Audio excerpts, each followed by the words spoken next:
একটি বেসরকারি টেলিভিশন চ্যানেলের লাইভ অনুষ্ঠানে জাতীয় নাগরিক পার্টির মুখ্য সংগঠক দক্ষিণাঞ্চল হাসনাত আব্দুল্লাহ এবং মুখ্য সংগঠক উত্তরাঞ্চল সার্জিস আলমকে গালি দেওয়ার ঘটনায় সংবাদ উপস্থাপিকা সহ ৩ জনকে চাকরি থেকে বরখাস্ত করা হয়েছে মর্মে সামাজিক যোগাযোগ মাধ্যমে খবর ছড়িয়ে পড়েছে। এবার সেই সাংবাদিকদের চাকরি ফিরিয়ে দেওয়ার আহ্বান জানিয়েছেন হাসনাত আব্দুল্লাহ নিজেই। গতকাল মধ্যরাতে নিজের ভেরিফাইড ফেসবুক অ্যাকাউন্টে দেওয়া পোস্টে হাসনাত আব্দুল্লাহ সাংবাদিকদের চাকরি ফিরিয়ে দেওয়ার আহ্বান জানিয়েছেন।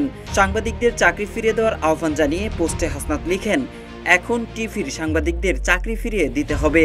তারা এই দ্বিমত প্রকাশের স্বাধীনতার জন্যই আন্দোলন করেছিলেন। তিনি আরও লিখেন, তারা এই গালির স্বাধীনতার জন্যই আন্দোলন করেছিলেন। শুধু মত প্রকাশ নয়, দ্বিমত প্রকাশও অব্যাহত থাকুক। এখন যে কোনো ব্র্যান্ডের পুরাতন এসি বদলে নতুন ওয়ালটন এসিতে উপভোগ করুন 25% ছাড়। একই পোস্টের কমেন্ট বক্সে হাসনাত আরও লিখেন, গালি দেওয়ার প্রেক্ষিতে এখন টিভির ৩ জন সাংবাদিককে বরখাস্ত করা হয়েছে। এই ঘটনায় তিনি বিব্রত।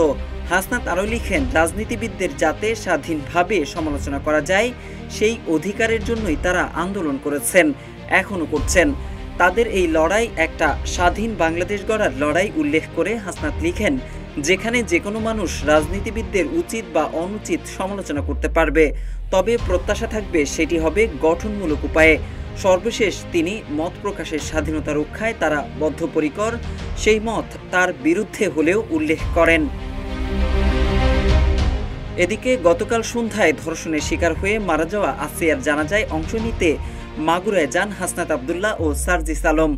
এ সময় টেলিভিশনটির লাইভ প্রচারণায় হাসনাত ও সার্জিসকে নিয়ে 2 উপস্থাপকের মধ্যে কথা বলার সময় গালি দেওয়ার ঘটনাটি ঘটে। অনুষ্ঠানটি সম্প্রচারে থাকা অবস্থায় কারিগরি ত্রুটির কারণে স্টুডিওর একটি কথোপকথন সরাসরি সম্প্রচারে চলে আসে। এরই একটি অংশ সামাজিক যোগাযোগ মাধ্যমে ছড়িয়ে পড়ে। পরে টেলিভিশন কর্তৃপক্ষ সাংবাদিকদের চাকরিচ্যুত করে বলে খবর ছড়িয়ে পড়ে। মোহাম্মদ সাইফুল ইসলাম, ইত্তেফাক।